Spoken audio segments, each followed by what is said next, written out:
దేవుడు మన పక్షమునుండగా మనకు విరోధి ఎవడు?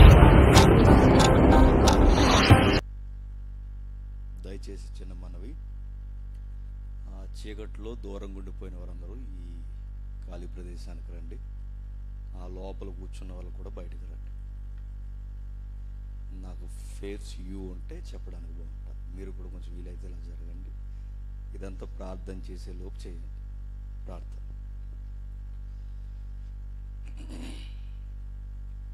ప్రేమగల తండ్రి, కృపగల దేవ, గతించిన రాత్రి తండ్రి 2 వర్తమానాల్లో మీరు తోడున్నారు. ఈరోజు కూడా మా ముందు మాట్లాడిన తండ్రి అన్న ద్వారా గంభీరమైన మాటలు మీరు అందించారు. మరికొన్ని మాటలు తండ్రి మేము మాట్లాడడానికి సిద్ధమవుతుండగా ఏ త్యాగమును గురించి అయితే తండ్రి ఈ మానవాళి తెలుసుకోవాలో ఆ ప్రాముఖ్యమైన సంగతులు తండ్రి మరొకసారి జ్ఞప్తికి తెచ్చుకొని చుండగా మా అందరితో మీరు మాట్లాడతారని కోరుతున్నాం తండ్రి. వినగలిగే చెవిని గ్రహించే మనసును అనుగ్రహించండి. ఎవరు తండ్రి శ్రోతలుగా వ్యవహరించక విలువైన తండ్రి ప్రాణత్యాగమును గురించి మేము ధ్యానించుచుండగా మనస్సును కేంద్రీకరించే తండ్రి ధన్యతను దయచేయండి తండ్రి. ప్రత్యక్షంగా పరోక్షంగా వింటున్న వారందరినీ మీకు అప్పగిస్తున్నాం తండ్రి. మేమంటే నచ్చిన వారు కూడా ఎవరైనా వింటే వారి హృదయాలు కూర తెలుస్తారని కోరుతూ అందరికీ మీ చేతులకు అప్పగిస్తూ క్రీస్తున్నామని ప్రార్థన సమర్పిస్తున్నాం తండ్రి. కొన్ని విలువైన సంగతులు విందాం. ప్రాణత్యాగం చేసిన క్రీస్తుకు నీ త్యాగం ఏది? ప్రభు అయిన యేసుక్రీస్తు వారిని గూర్చి, ఆయన త్యాగాన్ని గూర్చి ఒక ముఖ్యమైన సారాంశాన్ని తెలియజేసేలా సంఘము ఏర్పాటు చేసిన వేదిక. ఇక ఆలస్యం చేయకుండా ఒక మౌలికమైన విషయంలోనికి బయలుదేరదాం. దయచేసి మీ దగ్గర ఉన్న బైబిల్ ఓపెన్ చేయండి. లూకాసు వార్త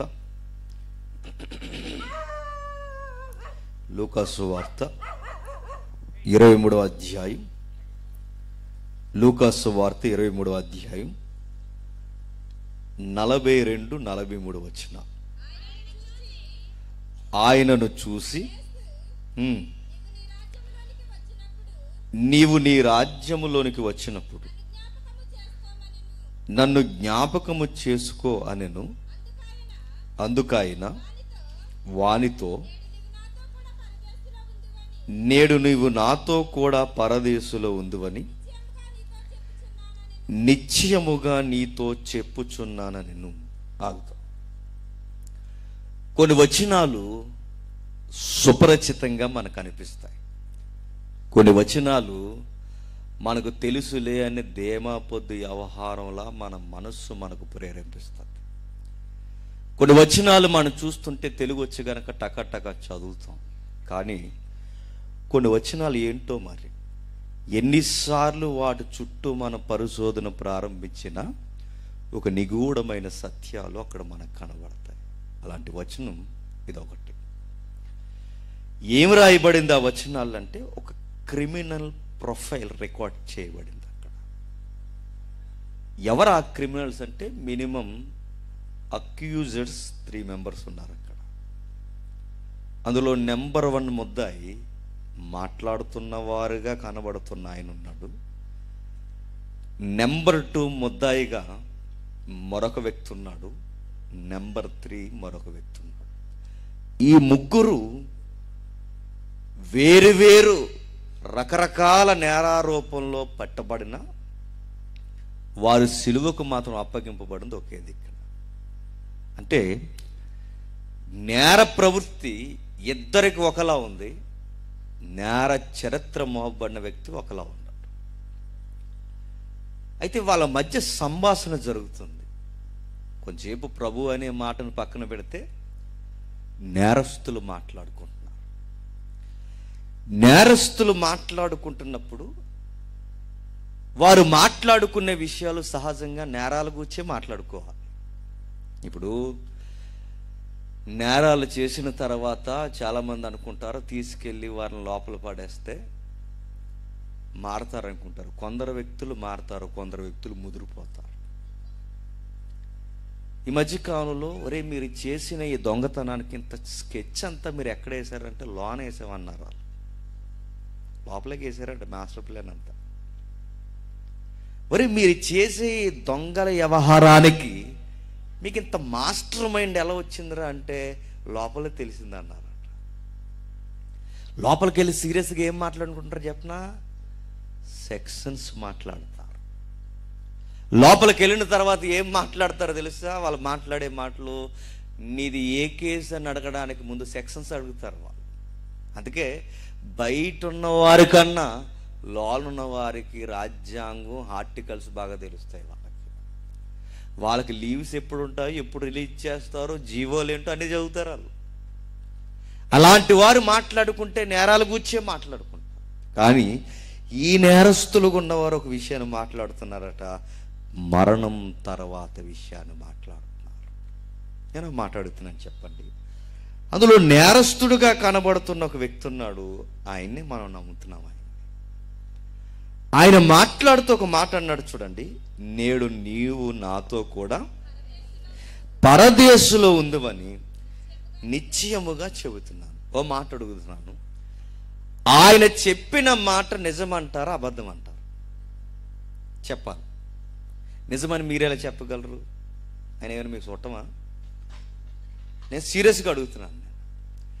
ఇప్పుడు నేడు నీవు నాతో కూడా పరదేశులో ఉందని ఆ నేరస్తుడు మాట మనం ఎలా నమ్మగలం? ఆయన నేరస్తుడే, ప్రభు అని కొంచెం పక్కన పెట్టండి. ఆ నేరస్తుడు మాట ఎలా నమ్ముతాం? దాన్ని ఎలా డిక్లేర్ చేయగలం? అసలే నేరం ఆరోపింపబడి ఉన్నాడు. నేరం ఆరోపింపబడిన ఆయన మాటలు మనం ఎలా నమ్మగలం? ఆయన చెబుతున్నాడు, ఇదిగో నేడు నాతో కూడా పరదేశంలో ఉంటావు. ఎలా నమ్మగలం అంటే నెక్స్ట్ ఈ మాటల తర్వాత వాళ్ళ ముగ్గురికి ఏం జరగబోతుంది? ఏం జరగబోతుంది చెప్పండి. చెప్పాలి. మీరు బాగా చెప్తే త్వరగా వెళ్ళిపోతారు, బాగా చెప్పకపోయినా త్వరగా వెళ్ళరు. గుర్తుపెట్టుకోండి. వారు మాట్లాడుకుంటున్న మాటల తర్వాత నెక్స్ట్ గవర్నమెంట్ వారిని ఏం చేయబోతుంది? మీరు చెప్పండి. పోనీ సేవకులు చంపేస్తారు. ఇక నేడో రేపో కాదు, కొన్ని గంటల్లో వారిని చంపేపోతున్నారు. చంపబడతామన్న విషయం గవర్నమెంట్కే కాదు, చంపబడబోతున్నారన్న విషయం ఆ నేరస్తులు కూడా బాగా తెలుసు అంటారు, తెలియదంటారు. కొన్ని గంటల్లో చనిపోతున్న వారు అబద్ధాలు మాట్లాడుకుంటారా? మీకు లా అర్థమవుతుందో లేదో? ఇండియన్ పీనల్ కోడ్స్ పక్కన పెడితే ఇండియన్ ఎవిడెన్స్ యాక్ట్ అని ఒకటి ఉంది. దాన్ని IEA అంటారు, ఇండియన్ ఎవిడెన్స్ యాక్ట్.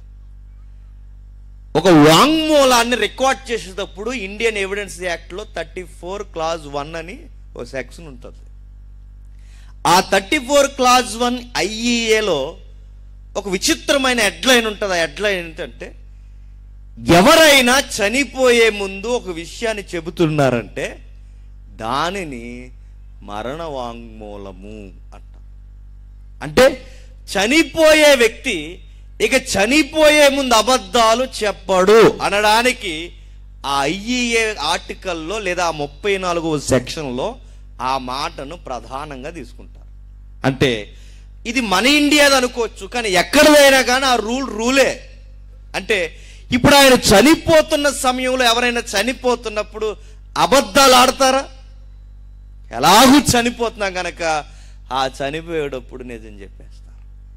ఇప్పుడు నేను అడుగుతున్నాను, ఈయనక గంటల్లో చనిపోతున్నాడు అన్నప్పుడు రేపు నాతో కూడా పరదేశంలో ఉంటావని అంటున్నాడంటే అంటున్న మాట అబద్ధం అయితే కాదు. ఒకటి, ఆయన అన్న మాట అబద్ధమైన అయి ఉండాలి, నిజమైన అయి ఉండాలి. మూడోది, ఆయన పిచ్చోడైనా అయి ఉండాలి. యేసుక్రీస్తు వారు పిచ్చోడని డిక్లేర్ చేయగలమా? లేదు. ఆయన అబద్ధాలు ఆడతాడనడానికి మనిషి అందరిలాంటి వాడే అని చెప్పగలవా?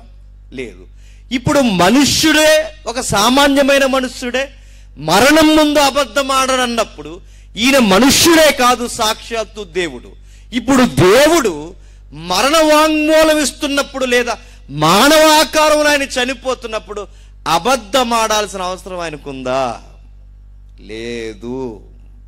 అంటే ఇప్పుడు నేను అడుగుతున్నాను, ఈ శిలువ సన్నివేశం అంతా జరుగుతున్నప్పుడు దీనికి అధ్యక్షత వహిస్తున్నాడు ఒక ఆయన పైనుండి. ఎవరు? దేవుడు, తండ్రి అయిన దేవుడు. ఈయన ఈ సన్నివేశం జరుగుతున్నప్పుడు ఈ చుట్టూ ఏం జరుగుతుందో మహిమ కలిగిన ప్రభు ఈ మట్టి లోకంలో బలవుతున్నప్పుడు ఆ మహిమను కోల్పోయే స్థితిలో ఇద్దరు నేరస్తుల మధ్య ఉంచబడ్డాడు. నేను ప్రశ్నలు అడుగుతాను, చిన్న చిన్నగా చెప్పండి. కుడివైపునున్నవాడు ఎవడు చెప్పండి? నేరస్తుడు. ఎడమ వైపునున్నవాడు ఎవడు చెప్పండి? మధ్యలో ఉన్నవారు ఎవరు చెప్పండి? నేరస్తుడు. నేను సీరియస్గానే అడుగుతున్నాను. అటువైపు ఉన్న ఆయన నేరస్తుడు, ఇటువైపు ఉన్న ఆయన నేరస్తుడు, మధ్యలో ఉన్న ఆయన నేరస్తుడు. ఇప్పుడు మరలా అడుగుతున్నాను, ఆయన నేరస్తుడేంటి? ప్రభు అయిన యేసుక్రీస్తు వారు నీతిమంతుడా నేరస్తుడా? మరి నేరస్తుల మధ్య ఆయన ఎందుకున్నాడు? నీకు అర్థమవుతుందో లేదు? ఇప్పుడు అటు నేరస్తుడు ఉన్నాడు, ఇటు నేరస్తుడు ఉన్నాడు, మధ్యలో ఉన్న ఆయన కూడా నేరస్తుడే. నేరస్తుడు ఎందుకయ్యాడు? అధ్యక్షత వహిస్తున్న ఆయనే ఈయనను నేరస్తుడిని చేశాడు. అలా ఎలా కుదురుద్దంటే ఆయన అలా కుదిరేలా చేశాడు. ఆయన ఎక్కడ పుట్టాలో ఆయన నిర్ణయించాడు, ఎలా సిలువెక్కాలో ఆయన నిర్ణయించాడు, ఎలా మరణించాలో ఆయన నిర్ణయించాడు, ఏ మృగాల మధ్య బతకాలో ఆయన ఆజ్ఞాపించాడు, ఏ మృగాల మధ్య వేలాడాలో కూడా ఆయన ఆజ్ఞాపించాడు. ఇప్పుడు మన కేసు అంతా ఏంటంటే ఆ సిలువ చుట్టూ ఏం జరుగుతుందో మనకు తెలిస్తే ఆయన త్యాగం విలువ ఏంటో మనకు అర్థమవుతుంది. యేసుప్రభు చనిపోయాడని ఈజీగా 2 మాటల్లో మాట్లాడుకుంటే తెలిపోయే వ్యవహారం కాదు ఆయన సిలువ బలియాగము. ఆయన చుట్టూ చాలా ఊరులు బిగిసిపోయి ఉన్నాయి. ఆ విలువ మనకు అర్థమైతే ఎలాంటి స్థితిలో నీకు నాకు ఆయన ప్రాణత్యాగం చేశాడో మన కళ్ళకు కట్టినట్టు బైబుల్ రికార్డ్స్ మనకు అర్థమైతే నేను చెప్తున్నాను, ఆయన త్యాగము మన జీవితాల్లో పెను మార్పును తీసుకొస్తాడు. దొంగన్నాడు, మధ్యలో ఆయన కూడా దొంగగా ఆరోపింపబడ్డాడు. బాధాకరమైన మాట ఏంటో తెలుసా? దారంట పోయే ప్రతి ఒక్కడు ఆయన నేరస్తుడు అన్నాడు. చిన్నలో పెద్దలు మొదలుకొని అవగాహన లేనోడు కూడా ఆయన నేరస్తుడు అన్నాడు. అందరూ అన్నారండి. అన్నవారు జాబితాలో ఎవరున్నారు తెలుసా? ఆ ఇద్దరు కూడా అన్నారట. ఎవరిద్దరు? అదేంటండి? ఆ ఇద్దరు కాదండి, అందులో ఒకడు మంచోడు కదండి అంటే ఎవడన్నాడు మంచోడండి? ఆ ఇద్దరు ఏంటంటే ఒకడు మంచోడు మారిపోయాడంటే ఎవడన్నాడు? ఇద్దరు చెడోళ్ళే, ఇంక్లూడింగ్ యేసుక్రీస్తు వారు కూడా అక్కడ చెడ్డగానే అక్కడ నిలబడ్డాడు. అంటే ఇప్పుడు ఇద్దరు చెడ్డగా మాట్లాడారంటే బైబిల్ చెప్తుంది ఇద్దరు చెడ్డగానే మాట్లాడంటే ఇద్దరు నేరస్తులంటే ఇద్దరు నేరస్తులే. ఇద్దరు ఆయన తప్పు పట్టారంటే ఇద్దరు తప్పు పట్టారు. ఇద్దరు ఎలా మాట్లాడారు? ఇద్దరు కూడా ఆయన దూషించారు. ఆ ఇద్దరిలో ఒకడు మంచోడు ఒకడు చెడ్డోడని ఇద్దరికి గ్రాఫ్ గీకండి. ఇద్దరు కూడా ఆయనను దూషించారు. ఎక్కడుందా మాట? ఒకసారి చూడండి, మత్తయి సువార్త 27వ అధ్యాయం. మత్తయి సువార్త 27వ అధ్యాయం 41-44 వచ్చిన వరకు చూడండి. అలాగే శాస్త్రులను ప్రధాన యాజకులను కూడా ఆయనను అపహాసించుచు వీడు ఇతరులను రక్షించును, తనను తానే రక్షించుకొనలేడు, ఇశ్రాయేలు రాజు కదా, ఇప్పుడు సిలువ మీద నుండి దిగిన ఎడల వానిని నమ్ముదుము, వాడు దేవుని యందు విశ్వాసముంచెను, ఆయనకిష్టుడైతే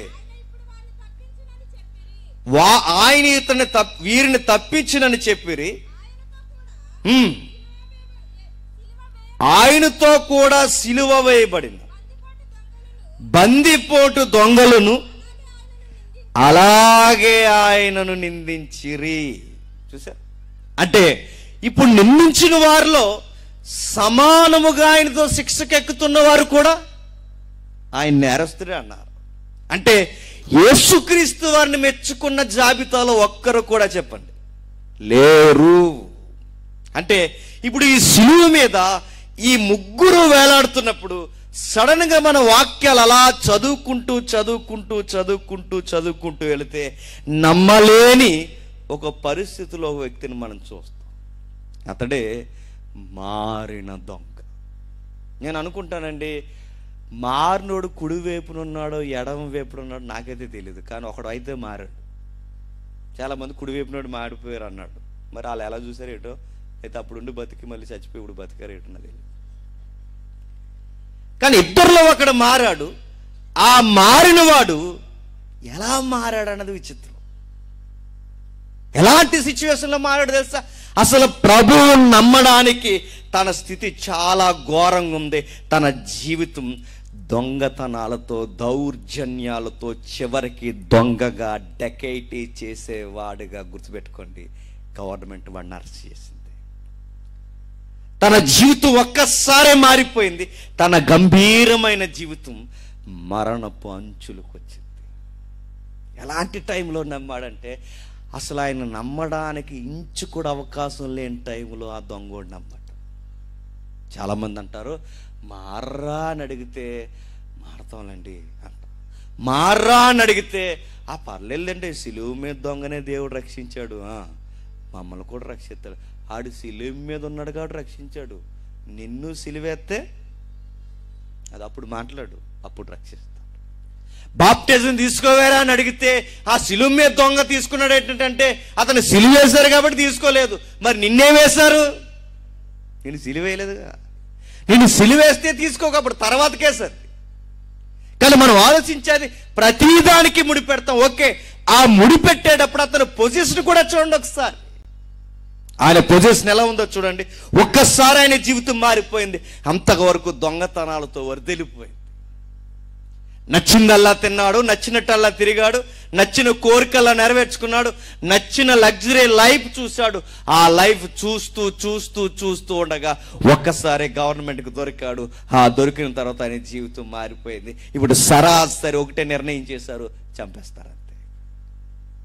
చాలామంది చూడండి, తాక్రా తాక్రా తాక్రా తాక్రా అంటే తాగుతారు తాగుతారు తాగుతారు, చచ్చిపోయే ముందు అంటారు ఎందుకు తాగానా అని. ఇంకేం లేదు, అవకాశం అయిపోయింది.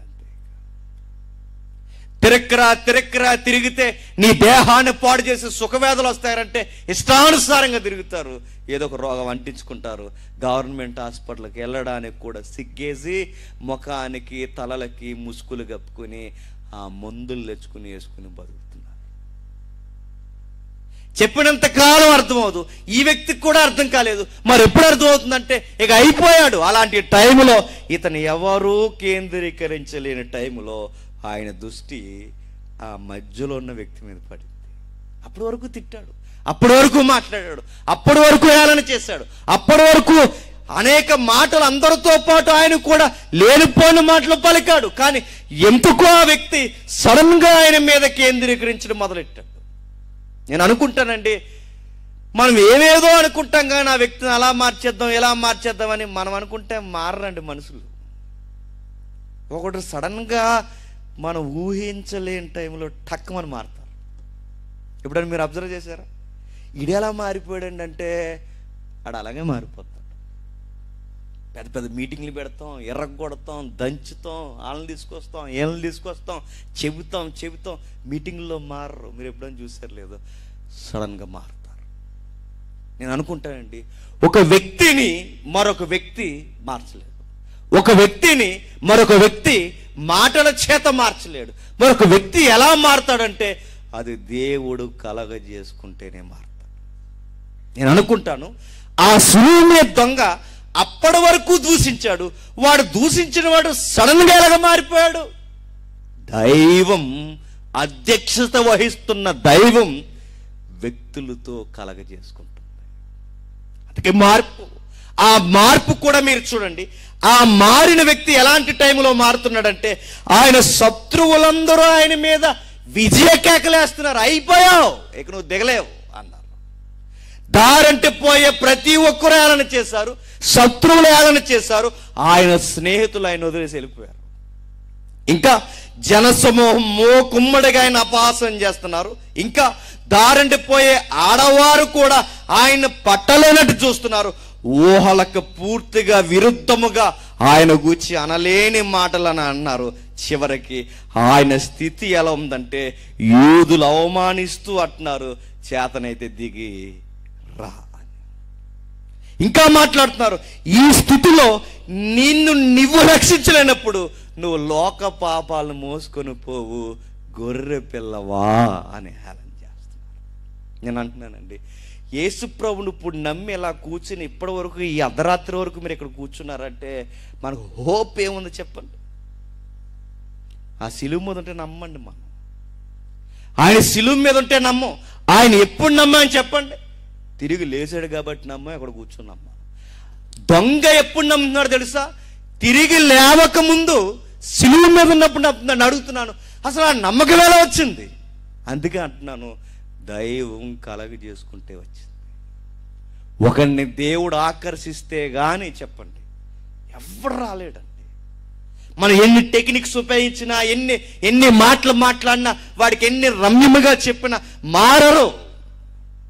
ఒకడు ఎలా మారతాడంటే గాలి ఎలా వీచి అలా వెళ్ళిపోతున్నప్పుడు అది ఎక్కడి నుంచి ఎక్కడికి వచ్చి అలా వెళ్ళిపోతుందో మనం ఎలా అయితే చెప్పలేమో, ఒక వ్యక్తి మార్పును కూడా మనం చెప్పలేము. ఏ టైంకి మారుతారు? నేను ఎప్పుడు అనుకోలేదండి మారుతానని. నాకు ఎప్పుడు దేవుడి మీద నమ్మకం లేదు మారుతానని. మా ఇంట్లోకే నమ్మకం లేదు నేను మారుతానని. అసలు నేను చదివని నమ్మకం మా ఇంట్లో, నేను మారుతానని. కానీ ఊహలకందా నాకు విచిత్రం, ఎందుకు మారని తెలియదు, మారానంతే. ఏ టైంకి దేవుడు ఎలా పట్టుకుంటాడు, ఎవరిని పట్టుకుంటాడో తెలియదు. అసలు ఈ నమ్మడానికి అసలు ఏ సిచ్యువేషన్ ఉంది? ఒక హోప్ లేదు. ఇప్పటి వరకు మెస్సియా మెస్సియా అని నమ్మారు. ఇప్పుడు ఆ మెస్సయ్య తనను తాను కాపాడుకోలేని స్థితిలో ఉన్నప్పుడు ఏం చూసి నమ్ముతున్నాడు ఈ మనిషి? తనను తాను రక్షించుకోలేని స్థితిలో ఉన్నప్పుడు ఏం చూసి నమ్ముతున్నాడు ఈ దొంగ? తనను తాను దిగి వచ్చి ఇతరులను కాపాడలేని స్థితిలో ఉన్నప్పుడు ఏం చూస్తున్నాడు ఈ దగాకోరు దొంగగా నిర్ణయింపబడిన ఈ వ్యక్తి? ఏం చూస్తున్నాడు? ఏమో ఆ వ్యక్తి మాటలు వింటుంటే ఈ రోజుకి విచిత్రంగా ఉంటాయి. ఆ వ్యక్తి మాట్లాడుతూ అంటున్నాడు, చూడండి, ఏం చూసావయ్యా అని అడిగితే ఆయన అంటున్నాడు, ప్రభువా నీ రాజ్యం వచ్చినప్పుడు నన్ను జ్ఞాపకం చేసుకో. నాకు విచిత్రంగా ఉందండి, ధర్మశాస్త్రం చదివిన వాళ్ళకి అర్థం అవ్వలేదట ఆయన రాజని, శాస్త్రులకు అర్థం అవ్వలేదట ఆయన రాజని. ఏ రోజు ధర్మశాస్త్రం చదవకుండా రోజు దొంగతనాలు చేస్తున్నాడికి అర్థమయ్యాడట ఏమని. అదేంటి? అదంతే. మీరు ఎప్పుడు చూడండి, బైబిల్ పట్టుకుని తిరిగిన వాళ్ళకి ఎప్పుడు భక్తి సరిగా పట్టదండి. అందరు కదలేండి, కొందరిని మన విలేజ్ కలిసి రాటున్నాను. కానీ సడన్గా మారిన వాడు చూడండి, వాడు చాలా గంభీరమైన విషయాలు మాట్లాడతాడు. వీడికి ఎలా అబ్బింది? ఎప్పుడు పట్టుకుని తిరిగాం, బుర్రకెక్కించుకోలేదు మనం. కానీ ఈరోజు వాడు మారిన మార్పు వాడి మాటల్లోనే చాలా నీతి కనబడుతుంది. వీరు కూడా చూడండి, శాస్త్రులు ఉన్నారు, పరిసయ్యులు ఉన్నారు, ఆ దివారాత్రులు ధర్మశాస్త్రం చదివిన వాళ్ళు ఆయన సిలువెక్కించారు. వాళ్ళకి అర్థం కానిది ఈయనకి అర్థమైందట. అంటే వీళ్ళకి ఆత్మీయ గుడ్డితనం ఉంది. ఇప్పుడే ఈ అబ్బాయికి గుడ్డితనం పక్కకి పోయింది. ఒక వ్యక్తి ఎలా మారతాడంటే దేవుడు కలగజేసుకుంటే, జౌక్యం చేసుకుంటే మారతాడు. ఆ మనసు అంటున్నాడు, అయ్యా నీ వచ్చినప్పుడు నన్ను జ్ఞాపకం చేసుకో. నేను అనుకుంటానండి, ఇతను రాజు అని ఇతనికి ఎలా తెలిసిందంటారు? ఇతనికి రాజు అని ఎలా తెలుసుంటారు చెప్పనా? వీళ్ళు చేసిన వంకరేసాల వలన ఆయన రాజు అని గుర్తించాడు. ఎలాగంటే ఈయన సిలువేసే ముందు ఊరేగించారు. ఆ ఊరేగిస్తూ తీసుకెళ్ళి రోమా ప్రభుత్వం ఏ ఖైదీని సిలువేసినా ఆ సిలువేసిన ఖైదీ పైన ఆడి సెక్షన్స్ ఏంటో పైన రాస్తారు, ఆడి నేరం ఏంటో పైన రాస్తారు. అందరికీ నేర చరిత్ర రాశారు, ఈయనకి మాత్రం పేరు బోర్డు మీద పేరు రాశారు. ఏం రాశారు? అదే అండి మార్చేసింది. మీకు అర్థమైందో లేదు? అంటే వీళ్ళు ఏదైతే ఎటకారం చేయాలనుకున్నారో ఆ ఎటకారపు పిలుపే ఆ వ్యక్తిని మార్చింది. చాలామంది అనుకుంటారండి, యేసుక్రీస్తు వారిని ఎటకారం చేస్తే జనాలు నమ్మడం మానేస్తారు అనుకుంటారు. కాదు, మారిపోతారు జనాలు. ఇంకా నేను సీరియస్గానే చెప్తున్నాను. నేను చాలామంది ఎలా అంటే అలా క్వశ్చన్స్ రేజ్ చేస్తే అలాగని ఎలాగంటే నమ్మరేమనుకుంటా. కాదు కాదు, ఇంకా బాగా నమ్ముతారు. మధ్యకాలంలో ఏబిఎన్లో కూర్చుని ఆ పెద్ద ఆయన ఎవరో యేసుక్రీస్తు వారికి చరిత్ర లేదన్నారు. మొత్తం చరిత్ర ఎదిగేసి కొత్త వాళ్ళు కూడా నమ్మేశారు ఆయన. వాళ్ళు ఏదో అనుకుంటారు ఏది లేదని. ఇది ఎప్పుడో యూదుల్లో అన్నారు ఆయనకి చరిత్ర లేదని. ఏ యూదులైతే చరిత్ర లేదని చరిత్రహీనుడిగా చూపించాలనుకున్నారో, చరిత్రలో లేని వ్యక్తిగా అనుకున్నారో, దర్యాప్తు ప్రారంభించిన వారే ఆ చరిత్ర ముగిసేసరికి మారిపోయారు. యేసుక్రీస్తు వారి మీద ఎటకారంగా ఇస్తున్న మాటలు కూడా ఇతర వ్యక్తులను ఏం చేసి చెప్పండి, విశ్వాసములో బలపరిచాయి. యూదుల రాజని నువ్వు ఎలా డిక్లేర్ చేస్తావు? అదిగో ఆయన రాజే, ఆ బోర్డే చెప్తుంది. వారు చేస్తున్న హేళనే చెప్తుంది. వారు మాట్లాడుతున్న మాట దొంగ యొక్క స్థితి నడవడికను మారుస్తున్నాయి. ఇప్పుడు నేను అడుగుతున్నాను, ఆ వ్యక్తి రక్షింపబడడానికి క్వాలిఫికేషన్ ఏంటి చెప్పండి? మీకు కూడా ఈ ప్రశ్న. ఒక వ్యక్తి రక్షింపబడడానికి కావలసిన అర్హత ఏంటి? చాలామంది అంటారు, మా నానమ్మ దయ వల్లే అండి ఈరోజు ఇలా రక్షింపబడ్డా. అంత లేదు, దానికే తిరం లేదు, నువ్వు చెప్పక. ఇంకా మా అమ్మమ్మ దయ వల్లే, మా నానమ్మ దయ వల్లే, అది లేదు. ఎప్పుడు గుర్తుపెట్టుకోండి, దేవుని దృష్టిలో మనం అందరం పాపులమే. ఆ పాపి ఈ పాపిని రక్షించలేదు, గుర్తెట్టుకో. కాకపోతే మన సీనియర్ పాప ఆవిడంతే, మన జూనియర్ పాపలు. ఒక పాపి ఇంకో పాపిని రక్షించలేడు. మరి ఈయన ఎలా రక్షింపడ్డాడు? చాలా మంది అనుకుంటారు, లేదండి ఆ నాన్నగారు మంచి పనుల వల్ల ఈ రోజు ఇలాగా ఈ బిడ్డలు రక్షింపడ్డారు. అంత లేదు. వాళ్ళ తాతయ్య గారు ఏ మంచి పనుల వలన ఎవరు రక్షింపబడరు. అసలు మన నీతి ప్రవర్తన వలన మనల్ని మనం రక్షించుకోలేం, గుర్తుపెట్టుకో. నేను మాట్లాడుతున్నాను తిరిగేసి. ఈ దొంగ రక్షింపబడ్డానికి ఇప్పుడు ఏ మంచి పనులు చేయడానికైనా ఆ దొంగకు అవకాశం ఉందంటారు? ఈ చేతికో మేకేశారు, ఈ చేతికో మేకేశారు, 2 కాళ్ళకి మేకలేశారు. ఇప్పుడు ఏ మంచి పనులు చేశాడు ఇప్పుడు రక్షింపడతాడు? పోనీ గతంలో మంచి పనులు ఏమైనా ఉన్నాయా? ఇతను రికార్డ్ అంతా ఏముంది? అన్ని దొంగతనాలు, డెకైటీలు, నేర చరిత్ర. ఇప్పుడు ఇలాంటి ఆయన్ని ఆ చరిత్రను బట్టి రక్షింపడ్డాడు? లేదు. సిలువ మీద ఉండి రక్షింపడిపోయాడంటే ఇప్పుడు సిలువ మీద ఏ కార్యం చేశాడు? మొత్తం అన్ని ఆయన మేకులేసి బిగిస్తే ఇప్పుడు అక్కడే మంచి పనులు చేశాడు రక్షింపడ్డానికి. అంటే ఇప్పుడు ఆయన దొంగగా ఉన్న ఆయన నడవలేడు, కదలలేడు, చేతులతో ఏ పని చేయలేడు, ఎలాంటి నీతి క్రియలు జరిగించలేడు. మరి అలాంటోడు ఎలా రక్షింపబడ్డాడంటే అర్హత ఒకే ఒక్కటి. ఆయన అన్నాడు, నేను పాపిని అన్నాడు.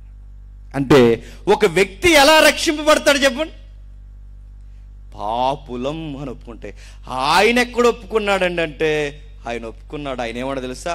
తోటి దొంగోడుతా అన్నాడు, ఒరే నీకు నాకు అంటే స్థితి తగును, నీకు నాకంటే స్థితి తగును, ఎప్పటి వరకు నీతో కలిసి మాట్లాడాను, ఆయనకి స్థితి తగదురా.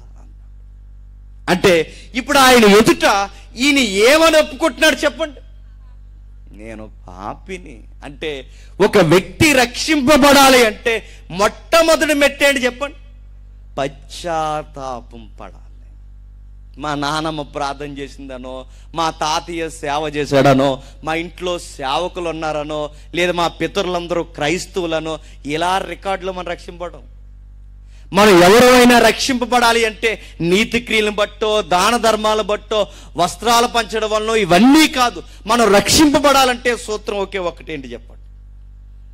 మనం పశ్చాత్తాపంతో ఒప్పుకోవాలి. ప్రభువా ఎన్నో మాట అడుగుతున్నాము, మమ్మల్ని రక్షించు. నువ్వు రాజుగా వచ్చినప్పుడు నన్ను రక్షించు, నువ్వు రాజుగా వచ్చినప్పుడు రక్షించు.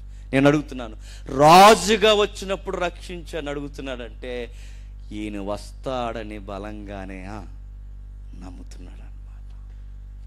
ఎవరూ నమ్మలేని టైంలో, నేరాల మీద అడుతున్న టైంలో, ఎవరూ అర్థం చేసుకోలేని టైంలో, సరి అయిన టైంలో అర్థం చేసుకుంటున్నాడు. పైగా మరో మాట కూడా అన్నాడు, అయ్యా నిన్ను ఒక మాట అడుగుతానయ్యా, నేను వీడు ఇదే శిక్షలో ఉన్నవరే, నేను ఇదే శిక్షలో ఉన్నాడు తగును, నీకు ఈ శిక్షలో ఉండడం తగిన నేరము నువ్వేది చేయలేదు. అంటే నువ్వు నీతిమంతుడివి, మేము పాపం. దేవుడు ఎదుట గొప్ప సూత్రం ఏంటి చెప్పనా, దేవా నీతి కలిగిన వాడు నువ్వు, పాపులు. ఇదేనండి మన రక్షణకు మూలం. లేదండి మొన్న ఎప్పుడు నేను మానకుండా 10 వంతు ఇంకో 4 వంతులు తెచ్చానండి రక్షింపడతానంటే అన్నీ కలిపి వెనక్కి ఇచ్చేసి ఇంటికి వెళ్ళిపో అంటాడు. ఇవ్వద్దని కాదు, ఇవ్వండి, సాగుకులకి ఇవ్వండి. లేదండి మేము అలా చేసామండి ఇలా చేసామండి, ఈ రూబేణీలు అందరూ కలిసి 3 రోజులు సవెట్టామండి అంటే రక్షింపడిపోతారు అనుకుంటారా? రక్షణకి మూలం ఏంటంటే ఒప్పుకోవాలి, ప్రభువా నువ్వెప్పటికీ నీతి కలిగిన వాడు, మేము ఎప్పటికీ నీతిలే. మా స్థితి ఏంటో తెలుసా, మేము శిక్షకు అర్హులం, నీవు మమ్మల్ని రక్షించడానికి అర్హత కలిగిన వాడు. నువ్వు కలగ చేసుకోకపోతే మా మీద మాకే దయలేదయ్యా.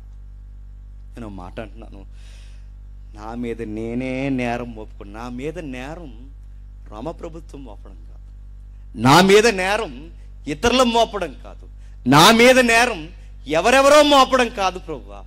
నేను అంటున్నాను, నా మీద నేనే నేరం మోపుకొని నాకు ఈ స్థితి తగినదే అంటున్నాను. చూసారు? అంటే ఇప్పటి వరకు రోమా ప్రభుత్వాన్ని తిట్టుకున్నాడేమో కానీ యేసు ప్రభు మీద తన మనస్సును కేంద్రీకరించినట్టునే ఆయనకు అర్థమైంది, ఈ శిక్ష నాకు తగినదే అన్నట్టు. ప్రభు అయిన యేసుక్రీస్తు వారిద్దరి సంభాషణ చూస్తుంటే విచిత్రంగా ఉంటుంది. ఒక్కసారి చూద్దాం. ఒకసారి లూకాసు సువార్త 23వ అధ్యాయం మరలా చదువుదాం. 42వ వచనం ఉంటాయి. ఆయనను చూసి యేసు నీ రాజ్యములోనికి వచ్చినప్పుడు నన్ను జ్ఞాపకము చేసుకొనుమనెను. అందుకైన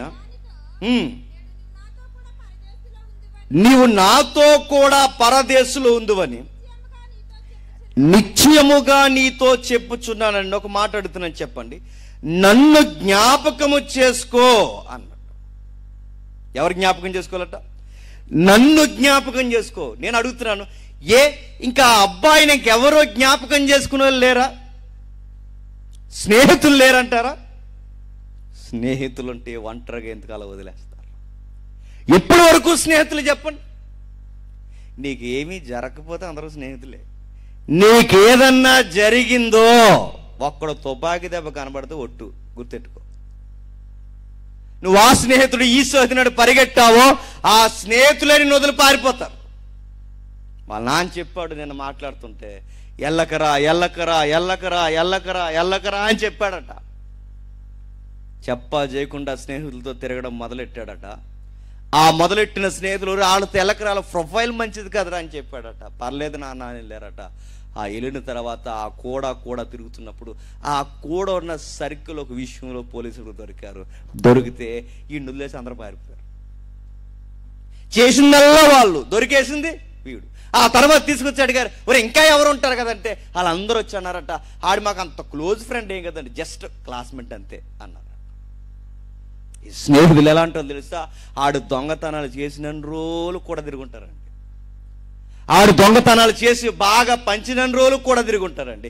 ఆడి దగ్గర మేస్తుంటారు, వాడి దగ్గర తినుంటారు, వాడి దగ్గర తిరుగుంటారు, వాడి ఇంట్లో ఉండుంటారు, వాడు ఎక్కడికి వెళ్తే అక్కడ ఉండుంటారు. ప్రతి దాంట్లో ఉన్నారు. చచ్చిపోయే సమయంలో ఎవడో దగ్గర లేరు.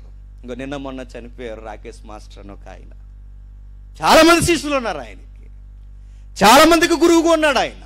బంధువర్గం ఉంది, కుటుంబ సభ్యులు ఉన్నారు, ఎంతో పేరుంది. సినీ ఇండస్ట్రీలో ఆయన తిరగేసి తిట్టిన మొదలెక్కించే వాళ్ళు ఎవరు లేరు.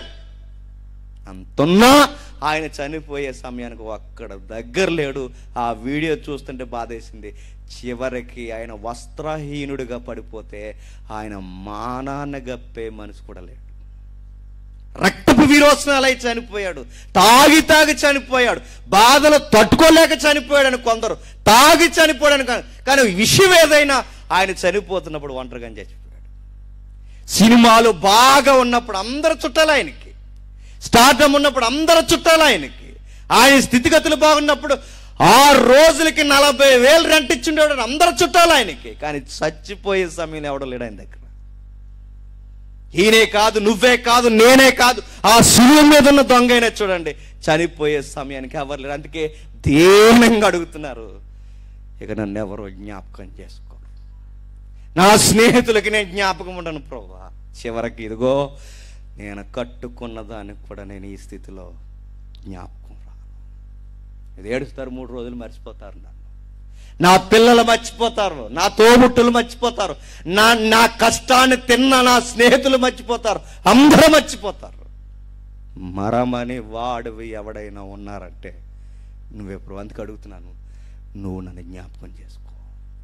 ఈ మనుషులందరూ మర్చిపోయారు, ఈ లోకమంతా మర్చిపోతారు. మేము బాగున్నప్పుడల్లా మాకు కూడా తిరుగుతారు, ఏదన్నా జరిగితే మమ్మల్ని మర్చిపోతారు. నా స్థితి అర్థమవుతుంది ప్రభువా, నేను వేలాడుతున్నానని చూడ్డానికి కూడా ఎవడు రాలేదు.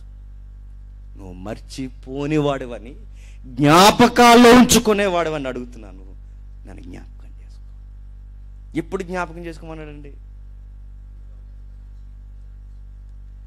నీవు మరలా రాజ్యంతో వచ్చినప్పుడు జ్ఞాపకం చేసుకో. ఈ దేవుడు ఎంత మంచివాడు చెప్పిన.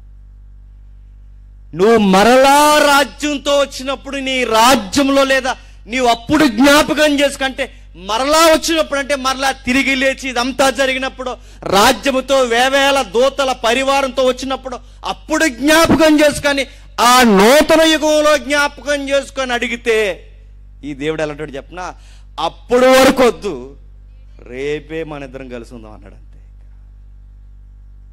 అదండి యేసుక్రీస్తు అంటే. అప్పటి వరకు వద్దు, నీవు అడిగిన దానికన్నా, నువ్వు ఊహించిన దానికన్నా, నువ్వు కోరిన దానికన్నా, నిన్ను పట్టించుకోలేని ఈ మనుషుల ప్రేమ కన్నా నీకు ఆఫర్ ఇస్తున్నాను, రేపే ఉంటావు నాతో. ఈ రోజు నుంచే, ఈ క్షణం నుంచే, లేదా ఇప్పటి నుంచే, నేడే రేపే నాతో పరదేశంలో ఉంటావు. మరో మాట అండి, బాధాకరమైన మాట. చుట్టూ అందరూ హేళన చేస్తున్నారు, దొంగ దొంగ అని వీళ్ళని అంటున్నారు, ఆయన్ని అంటున్నారు. యేసుక్రీస్తు వారికి 1,00,000 వారం నైట్ నుంచి ఆయనకి భోజనం లేదు, నిద్ర లేదు, గెచ్చమనే వనం నుంచి. ఆ 2 రోజులు వ్యవధి నుంచి, లేదా ఆ ముందు రోజుల నుంచి నిద్ర లేదు, రెస్ట్ లేదు. ఆయన కొట్టిన కొరడా దెబ్బలకి బ్లడ్ అంతా వెళ్ళిపోయింది. అలాంటి స్థితిలో ఆయన ఇతరుల మాట వినే అంత ఓపిక కూడా ఆయనకి లేదు. అని మనం అలసిపోయినప్పుడు, సరిగ్గా ఇంటికి వచ్చినప్పుడే కరివేపాకు అయిపోయింది అన్నారు అనుకోండి, ఇంట్లో ఎలా ఉంటుందండి? కర్రలు ఇరిగిపోతాయి అంట, అది చెప్తున్నారు వెనకాల నుంచి. అలిసిపోయి ఇంటికి వచ్చిన వాడికి అవసరమైతే నీలి, ఇంకా ప్రేమ ఉంటే మజ్జిగ, ఇంకా ప్రేమ ఉంటే కొంచెం నిమ్మరసం పిలిచి, ఇవేమవుకున్నాడు. ఇంకా చెప్పలేకపోయినా కరివేపాకు అయిపోయింది అన్నవానికి ఏమంటాడు? కరివేపాకు అయిపోవడం కాదు, చెప్పు, నువ్వు అయిపోతావు ముందు. అలిసిపోయినప్పుడు చెప్పండి, ఎవరేం చెప్పినా ఎక్కదు, బాధ్యతలు కూడా ఎక్కవు. అదే ప్రాణం పోతున్నప్పుడు, ప్రాణం పోతున్నాడు చెవి దగ్గరికి వెళ్ళి, సైన్ ఎక్కడ పెట్టావురా అని అడిగితే ఏమంటాడండి? బోరట్లాగేస్తాడు. చచ్చిపోయేవాడి దగ్గరికి వెళ్ళి అది ఎక్కడుంది, ఇది ఎక్కడుంది ఈ అడగకూడదు. ఎందుకంటే వాళ్ళకు ఓపిక లేదు, ప్రాణం లేదు. దేవుడు ఎంత ప్రేమిస్తున్నాడు చెప్పనా? ఇతరుల హేళన చేస్తున్నప్పుడు, ఇతరులకు హేళన చేస్తున్నప్పుడు కూడా సమాధానం చెప్పలేని మౌనంగా ఉన్న ఈయన, నువ్వు దేవుడు అయితే దిగిరా అన్నప్పుడు కూడా మౌనంగా ఉన్న ఈయన, నువ్వు రక్షించుకోలేనప్పుడు ఇతరులు ఎలా రక్షించగలవని సింగులర్ వర్డ్స్ మాట్లాడుతున్న ఈ మానవులకి జవాబు ఇవ్వని ఈయన, ఒక పాపి మాట్లాడుతుంటే నోరిప్పాడని చూడండి. That is Jesus Christ. గుర్తుపెట్టు, ఆయన ఎంతమంది అవమానించినా అప్పుడు రిప్లై ఇవ్వడానికి ఆయన నోరిప్పలేదు. ఆయనకు ఓపిక లేదు, ఆయనకి ఆహారం లేదు, ఆయనకి నిద్ర లేదు, ఆయన ప్రాణం కళ్ళల్లోకి వచ్చేసింది, శత్రువులు అరుస్తున్నారు. అలాంటి టైంలో కూడా ఎవరితో మాట్లాడలేని స్థితిలో ఒక నేను పాపిని ప్రభు అంటే ఆ టైంలో స్పందిస్తున్నాడు. అంటే ఈ దేవుడు ఎలాంటి చెప్పినా, నువ్వు ఎప్పుడైతే స్పందిస్తావో నీ స్పందనకి సరి అయిన స్పందన ఇస్తాడు ఆయన. అది ఆయన త్యాగం. మనం ఏ స్థితిలో ఉన్నా ఆయన జ్ఞాపకం చేసుకుంటాడు. ఆయన ఖచ్చితంగా అంటాడు, ఇదిగో నేను నిన్ను స్వీకరిస్తున్నాను, నేను నిన్ను ప్రేమిస్తున్నాను, నీ పాపాన్ని నేను క్షమిస్తున్నాను, నువ్వు నాకు నచ్చావు. ఇది పరదేశకి వెళ్ళిన వ్యక్తులు వెళ్ళటం చెప్పనా, వెళ్ళటం వెళ్ళారండి. అబ్రహాము, ఇస్సాకు, యాకోబు అలాంటి స్థితి ఎవరికి ఇచ్చేస్తున్నారట? ఎవరికండి? దొంగకి. ఇప్పుడు నేను అడుగుతున్నాను, అబ్రహాము, ఇస్సాకు, యాకోబు ఇలాంటి వారున్న స్థితిలో ఇప్పుడు ఈ దొంగకి ఆ స్థితిని అంతలా ఎలా ఇచ్చేయగలుగుతున్నాడంటే ఆ వ్యక్తి ఏమీ చూడలేదు. ఆ ప్రభు ఇచ్చిన మార్పును బట్టి దేవుణ్ణి గుర్తించిన గుర్తింపును గుర్తిస్తున్నాడు. అందుకే నచ్చేస్తాడు. మనం ఎప్పుడు నమ్ముతాం చెప్పిన దేవుని బాగానే, పని అయితే నమ్ముతాం, మనం పనులు జరిగితే నమ్ముతాం. మనకి వేస్తా అన్న లోన్స్ చేసినప్పుడు వెంటనే అంటాం, దేవుడు గొప్పవాడు అండి, లోన్ వచ్చేసిందండి అంటాం. లోన్ రాకపోతే దేవుడు ఇంకా మా ఎపిసోడ్ ఉన్నాడో మరి ఏటో మర్చిపోయాడు ఏటో అంటాం. మనకి పనులు అయితే దేవుడు గొప్పవాడు అంటాను. అడుగుతున్నాడు, ఈ వ్యక్తికి ఏ పని జరిగింది? ఏ పని లేదు. ఆయన సింహాసనం మీద కూర్చున్నాడా? లేడు. ఆయన బంగారు కిరీటం పెట్టుకున్నాడా? లేదు. ఆయన చేతిలో రాజదండం ఉందా? లేదు. ఆయన మనోనేత్రాలు ఏమన్నా బంగారు పాత్రలాగా ఏమైనా కనబడుతున్నాయా? ఏమీ లేదు. మరి ఏం చూసి నమ్మాడు? ఏం చూసి నమ్మాడు? ఎప్పటికీ ఏ రచయిత కూడా వర్ణించలేదు, కానీ నమ్మాడు అంతే. ఇప్పటికీ ఆ సిలువ మీద దొంగ ఏం చూసి మారాడు ఏమో తెలీదు, అంతేనండి. దేవుడు కలగజేసుకుంటే కొందరు వ్యక్తులు బహు నేర చరిత్ర ఉన్న వారు కూడా ఇట్టే మారిపోతారు అంతే. ఎలా మారిపోయాడో ఏమో, అది దైవ సంకల్పం తప్ప, దేవుడు కలగజేసుకుంటే తప్ప ఒక వ్యక్తి మారడం అనేది చెప్పండి అసాధ్యం. అది సిలువ మీద దొంగే చెబుతున్నాడు. ఆ సిలువ మీద దొంగకున్న వాళ్ళిద్దరి చరిత్ర కూడా చెప్తుంది. ఒకడేమో తనను తాను పాపిగా ఒప్పుకుంటున్నాడు, మరొకడేమో నేను పాపిని కాదు, నేను మంచోడిని, నేను అన్యాయంగా సిలువేశారంటూ చూస్తున్నాడు. ఇంకో ఈ లోకం ఎప్పుడు ఎలా ఉంటుంది చెప్పనా? ఒక వర్గం వారు ఎప్పుడు ఒప్పుకుని మారిపోతారు, ఒక వర్గం వారు ఎప్పుడు ఒప్పుకోకుండా దేవునికి విరుద్ధంగానే చచ్చిపోతారు. సిలువ మీద ఆ సన్నివేశాలు అన్ని చరిత్ర జరిగిపోతాయండి. ఒక వ్యక్తిని చూస్తే మారిన వ్యక్తులు ఎలా ఉంటారో చెప్పొచ్చు, ఒక వ్యక్తిని చూస్తే మారిన వ్యక్తులు ఎలా ఉంటారో చెప్పొచ్చు. ఈ ముగ్గురి నేర చరిత్రలో ఏం కనబడుతుందంటే మనకు కనబడదు ఒకే ఒక్కటి. ఆ స్థితిలో ఒక విషయం మనం గుర్తించాలి. ఆయన అన్నాడట, ప్రభువా ఈడు నేరస్తుడు, నేను నేరస్తుడిని, మధ్యలో నువ్వు నేరస్తుడివి కాదు, అయినను నువ్వు నేరస్తుడిగా సిలువెక్కావు. నేను అడుగుతున్నాను, ఇప్పుడు ఆయన నేరస్తుడు కాదంటే నేరస్తుడు కానప్పుడు ఎందుకు నేరస్తుడయ్యాడు చెప్పండి? ఆయన నేరస్తుడు కానప్పుడు, ఈయన మధ్యలో ఉన్న నేరస్తుడు కానప్పుడు ఆయన నేరస్తుడిగా ఎంతకు ఎక్కాల్సి వచ్చింది? ఇది ఇలా జర్జాగా మనం కూర్చోవాలనే చెప్పండి, ఆయన నేరస్తుడు కావాల్సి వచ్చింది. పిలాతు చాలా ట్రై చేశాడు యేసుక్రీస్తు వారిని ఏదోలా కేసు నుంచి పక్కకి తప్పిద్దామని. పిలాతు తప్పించలేడు, అధ్యక్షుడు వారు పర్మిషన్ ఇవ్వాలిగా. ఎవరు చాలా ట్రై చేశాడు. ఏమనంటే ఇదిగో ఏదోలా తప్పించేద్దామని అంతకు ముందే ఒక దొంగను కూడా తీసుకొచ్చాడు. ఆడి మీద చాలా నేరాలు ఉన్నాయి. ఆడు అదో రకం వాడు, వీళ్ళకన్నా ఎక్స్ట్రీమ్ వాడు. ఆడి పేరేం పేరు? బరబ్బా. ఆడి చరిత్ర ఇప్పుడు తీస్తే టైం సరిపోదు, కానీ వాడు ఎలాంటి తెలుసా? దారిదోపుడు చేసేవాడట, అల్లర్లు చేసేవాడట, తిరుగుబాటు చేసేవాడట, అధికారులు చంపేవాడట. ఊర్లో పట్టణంలో ఏ గొడవ జరిగినా ఆ బరబ్బాగాడే ఉన్నాడా అనేవారట. ఆడు చేసిన చరిత్రంతా నేర చరిత్రే. అలాంటోడిని పిలాతు తీసుకొచ్చాడు.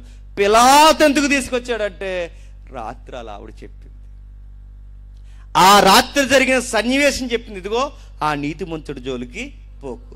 ఆ మాట ఈయన చెవిలో పడింది. ఎప్పుడైతే ఈయన చెవిలో పడిందో, ఈయన చెవిలో పడిన తర్వాత వాళ్ళ ఆవిడ చెప్పిన మాటను బట్టో భయమేసో ఏదోలా పక్కకి తెప్పాలనుకున్నాడు. ఆ తెప్పాలనుకున్నప్పుడు యేసుక్రీస్తు అని రిలీజ్ చేయాలి అంటే మరొక నేరస్తుని పక్కన పెట్టి పబ్లిక్ని అడుగుదాం అనుకోండి. ఏమని? మీకు ఇద్దరిలో ఎవరు కాదు? పబ్లిక్ ఖచ్చితంగా ఎవరిని అడుగుతారు అనుకున్నారు? రొట్టెలెట్టిన యేసుక్రీస్తుని అడుగుతారు అనుకున్నారు. వ్యాధులు తగ్గించిన యేసుక్రీస్తుని అడుగుతారు అనుకున్నారు. స్వస్థపరిచిన యేసుక్రీస్తుని అడుగుతాడు అనుకున్నాడు పిలాతు. కానీ ఈ పబ్లిక్ ఎవరిని అడిగారు తెలుసా? ఆ బరబ్బాయే కావాలని. నేను ఎందుకంటున్నా, నేను అడుగుతానండి, ఆ దొంగనే ఈ మనుషులు ఎందుకు కోరుకున్నారు చెప్పండి? వీళ్ళందరూ దొంగలు కనుక. మీకు అర్థమైందో లేదో? ఇప్పుడు దొంగకు దొంగ అయితేనే చెప్పండి, దొంగ దొంగదే అనో టైటిల్ ఉంటుంది, గుర్తుందో లేదు? దొంగ దొంగ అయితేనే స్నేహం బాగుంటుంది. దొరకి దొంగకి దొంగదానికి స్నేహం బాగుంటుందండి? ఇల్లు గొల్లైపోతుంది. దొంగ దొంగ ఇద్దరు దొంగలైతేనే, ఒకడు మంచోడు ఒకడు దొంగ వేస్తాలు ఉన్నాడు, అయితే ఇద్దరు కుదురుద్దా? ఇప్పుడు అడుగుతున్నాను, బరబ్బాని ఎందుకు కోరారంటే, ఒకటి అది అసూయ అవ్వచ్చు, ఏదవ్వచ్చు, ఏదన్నా అవనివ్వండి, వాళ్ళ బరబ్బాని కోరడానికి కారణం వీళ్ళు దొంగలు కనుక దొంగని కావాలన్నారు.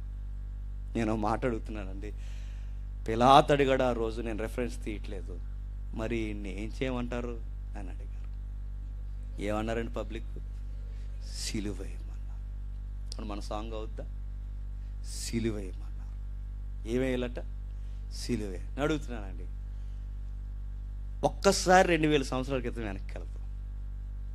నేనే పిలాతుని అనుకోండి, రాళ్ళు తీయకండి అనుకోండి, నేనే పిలాతు, మీరందరూ యూదులు, ఇశ్రాయేలు.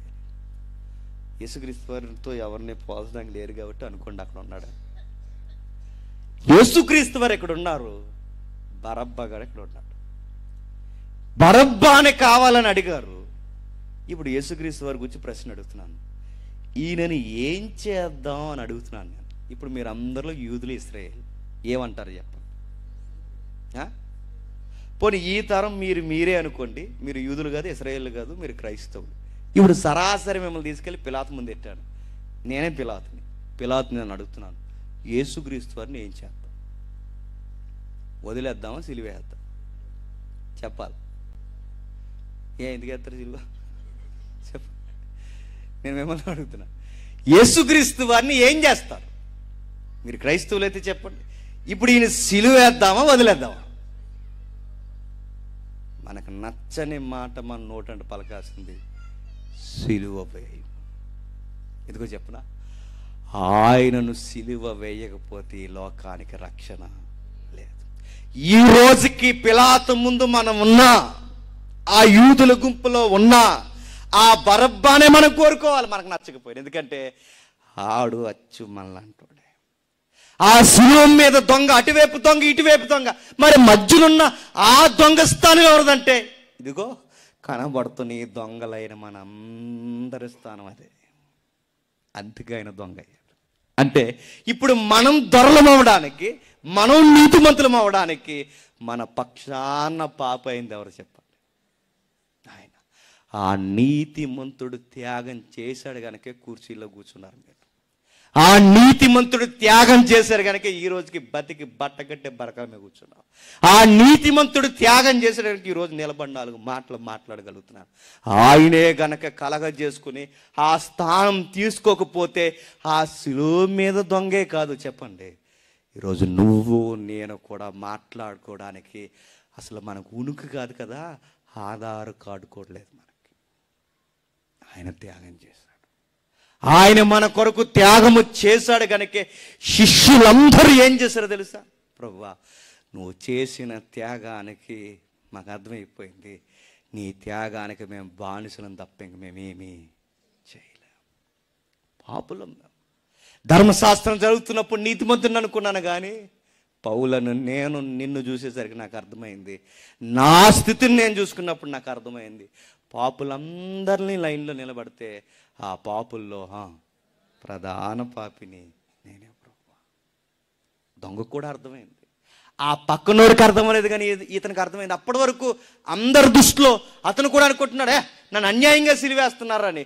ఎప్పుడైతే దేవుని గుర్తించాడో అప్పుడు అర్థమైంది, ప్రభువా నేను ప్రధానమైన పాపిని. నేను అడుగుతున్నానండి, సులువు మీద దొంగ మారి రక్షింపబడ్డాడు అన్నది ఎంత ఆశ్చర్యమో చెప్పండి. ఈరోజు మనం మారామన్నది కూడా అంతే ఆశ్చర్యం. ఎందుకు చెప్పనా? ఆశ్చర్యకరుడైన దేవుడు మన కొరకు త్యాగం చేయడానికి వచ్చాడు. ఒకసారి పాట చూద్దాం, ఒకసారి పాట చూడండి, ఒకసారి పాడేద్దాం. అవుతుందా? ఒకసారి చూద్దాం.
అవి నా కోసమా, మలినమైన నాగతం ఇక లేదయా, ఎన్నో నిందలు అవి నా కోసమా, మలినమైన నాగతం ఇక లేదయా, నా జీవితమే నీదేనయా, నాకంటూ ఏమోతయ్యా, నా జీవితమే నీదేనయా, నాకంటూ ఏమోతయ్యా.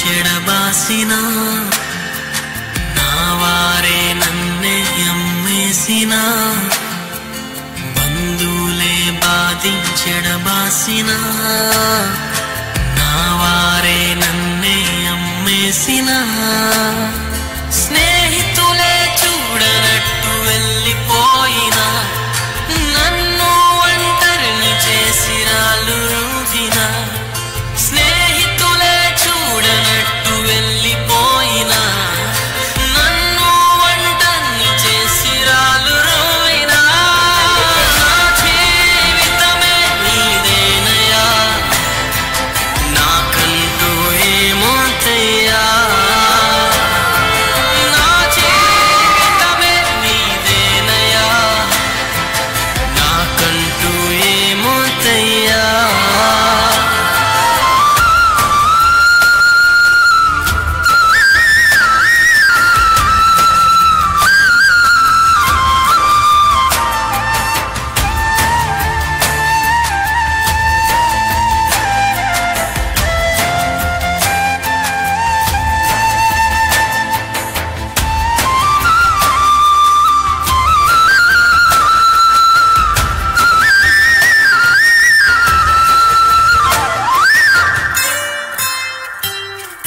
బ్రతుకంతా చీకటి కమ్మేసిన, రక్కసి వేదనలే శోధించిన, బ్రతుకంతా చీకటి కమ్మేసిన, రక్కసి వేదనలే శోధించిన, రోదనలే రోగమై వేధించిన, మరణాలు విలయాలు కబలించిన, రోదనలే రోగమై వేధించిన, మరణాలు విలయాలు కబలించిన, నా జీవితమే నీదేనయా, నాకంటూ ఏమోతయ్యా,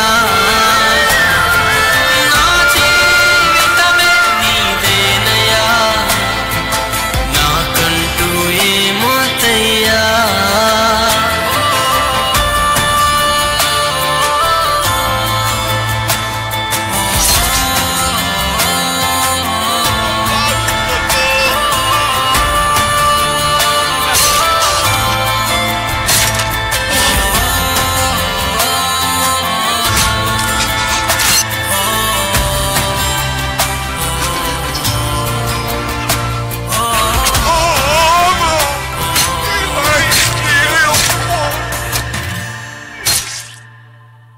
బలహీనతలో నన్ను బలపరచిన, పాపినైన నాకై మరణించిన, బలహీనతలో నన్ను బలపరచిన, పాపినైన నాకై మరణించిన, మృతమైన నన్ను మహిమగా మార్చిన, మారని నీ ప్రేమకై బానిసైన, మృతమైన నన్ను మహిమగా మార్చిన, మారని నీ ప్రేమకై బానిసైన, నా జీవితమే నీదేనయా,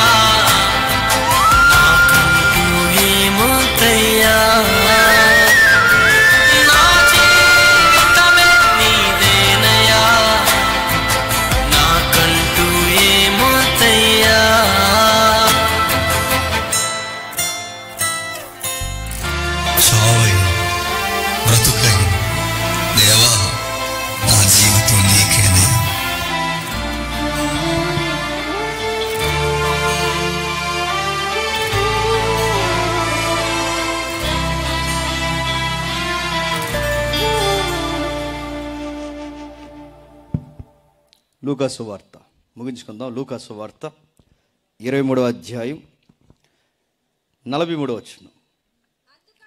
అందుకాయన నేడు నీవు నాతో కూడా పరదేశులు ఉందు అని నిశ్చయముగా నీతో చెప్పుచున్నానని. ఒక మాటను అడుగుతున్నాను, చెప్పండి. ఎలాంటి టైంలో ఈ దొంగ నమ్మాడో తెలుసా? దేవాలయపు తెర చెరగక మునిపే నమ్మాడు. ఎలాంటి టైంలో ఈ దొంగ నమ్మాడో తెలుసా? సూర్యుడు అదృశ్యం అమ్మక మునిపే, మేఘాలు కమ్మక ముందే నమ్మాడు. ఎలాంటి స్థితిలో ఈ దొంగ నమ్మాడు అంటే గుర్తించండి, ఆయన ఇంకా తల వాల్చక ముందే నమ్మేశాడు.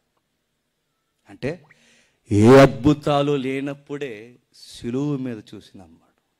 నేను అంటానండి, ప్రభు అయిన యేసుక్రీస్తు వారిని ఎక్కడి నుండి నమ్మడం మొదలెట్టాలో తెలుసా? అద్భుతాలు జరిగిన దగ్గర నుంచి కాదు, చెప్పండి. ఇంకా ఏమీ జరగక మునిపి ఆ సిలువలో వేలాడాడని తెలిసినప్పుడే మనం నమ్మాలి. ఏమీ జరగలేనప్పుడే నాకు అది జరిగితే నమ్ముతాను, ఇది జరిగితే నమ్ముతానంటే ఆ దొంగ ఏమి జరిగిందని నమ్మాడు. నమ్మాడు. నిజమైన నీతిమంతుడు, నిజముగా మారినవాడు ఏమీ జరగక ముందే నమ్ముతాడు. నీతి లేని వారే ఏదో ఒకటి జరిగితే నమ్ముతా ఉంటారు. అది సరైన నమ్మకం కాదు, అది ఎక్కువ రోజులు ఉండదు. ఎందుకంటే ఏదో ఒకటి జరిగితేనే ఉంటారు. ఏమీ జరగకపోతే ఈ దేవుడిని వదిలేసి ఇంకో దేవుడి దగ్గర పోతారు. ఏం జరిగినా జరగకపోయినా, ఇదిగో ఆయన దీనస్థితులు ఉండిపోయినప్పుడు, తనను తాను కాపాడుకోలేడని మనుషులందరూ అన్నప్పుడు, ఇతరులను రక్షించలేడన్నప్పుడు, ఆ సిలువ మీద మౌనంగా ఉండిపోయినప్పుడు, నా స్థితి అర్థమై ఆయన వైపు చూసినప్పుడు, ఆయన మధ్య ఏ అద్భుతాలు ఈ సృష్టిలో జరగక మునిపే నేను నమ్ముతున్నాను, ఆయన నా రక్షకుడు. నమ్ముదాం ఆయన్ని. ప్రభువా, మాకు వ్యాధులు తగ్గించకపోయినా పర్లేదు ప్రభువా, మా జీవితంలో ఏ అద్భుతం జరగకపోయినా పర్లేదు ప్రభువా, నేను నమ్ముతామని నమ్ముదామా? అది నిజమైన పశ్చాత్తాపం. ప్రభువా, మా ఇంట్లో కలిసి వచ్చినా కలిసి రాకపోయినా, మా అప్పులు తీరినా తీరకపోయినా, మా అన్నవారు నా అన్నవారు మమ్మల్ని పట్టించుకున్నా పట్టించుకోకపోయినా, మా స్థితిగతులు ఏరైపోయినా, మా కొరకు నువ్వు చనిపోయావు, మా కొరకు సిలువెక్కావు, మా కొరకు త్యాగం చేయడానికి మా కొరకు నేరస్తుడిగా వేలాడావు మా స్థానంలో. అది చూసి మేము నమ్మేస్తున్నాం. దొంగ ఏం చూసినమ్మా? శతాధిపతి సాక్ష్యం ఇవ్వకముందే నమ్మేశాడు. దొంగ ఏం చూసి నమ్మాడు? ఆ బండలు బద్దలవక ముందే నమ్మేశాడు. మనం ఏం నమ్ముతున్నాం? ఈస్టర్ టైంలో సమాధుల్లో నుంచి లేచారట, సమాధుల్లో పునరుద్ధానం జరిగిందట, బండలు బద్దలాసాయట, ఇంత చరిత్ర మాట్లాడి రికార్డెడ్గా జాగ్రఫికల్గా నిరూపిస్తే అప్పుడు నమ్ముతున్నాం మనం. అది నేను పెద్ద నమ్మకం అనుకోనండి. సరి అయిన నమ్మకం ఏంటో తెలుసు. ఇదిగో ఆయన మన కొరకే సిలువెక్కాడు. పునరుద్ధానానికి ముందే ప్రభువును ప్రభువుగా గుర్తించాడు. అద్భుతాలకు ముందే ప్రభువును ప్రభువుగా గుర్తించాడు. మనం కూడా గుర్తిద్దాం. ఆయన మన జీవితంలో ఏం చేయకపోయినా ఒకటి చేశాడు, మన కొరకు ప్రాణత్యాగం చేశాడు. అందుకు నమ్మేద్దాం ఆయన్ని. నేను మాట్లాడుతున్నాను చివరిలో, నేడు నాతో కూడా పరదేశంలో ఉంటావు అన్నాడంటే, నిజంగా మారిపోయిన దొంగ దగ్గరికి వెళ్ళి, పరదేశంలో ఆయన ఉండడట, పరదేశంలో నువ్వే ఉంటావంట అంటే వెళ్తాడంటాడా? మిమ్మల్ని అడుగుతున్నాను. మనమైతే వెళ్ళిపోతాం.